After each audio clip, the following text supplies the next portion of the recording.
Today, it marks 1 year since the rioters stormed the U.S. Capitol with intent to halt the certification of the 2020 election. We know that ties to that day led all the way back to West Texas. A handful of people here have been arrested for their participation in the events that day.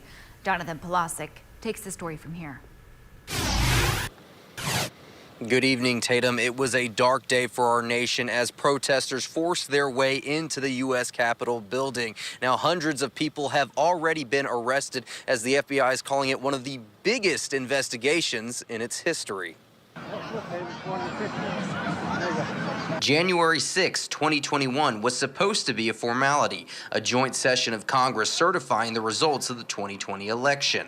1 hour into their proceedings, hundreds of people marching their way towards the Capitol forced their way inside. Congressmen and women and senators forced to evacuate, stunning images from inside the chamber, protesters shuffling through papers, others inside the offices of elected officials. One of those people in the Capitol, Jenny Cudd. Court documents show that she made entry around 2:35 with friend Eliel Rosa. I'm proud of everything that I was a part of today,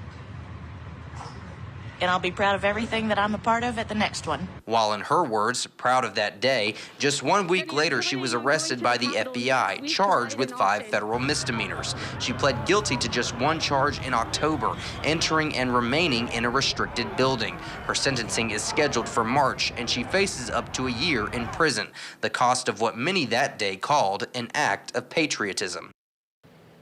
As for Rosa, well, his case has already been wrapped up. He entered into a plea agreement in late July, pleading guilty to a count of parading, demonstrating, or picketing in a Capitol building, and he was sentenced in October, sentenced to 12 months probation, 100 hours of community service, and $500 of restitution. Reporting live in Midland, Jonathan Polasic, News West 9.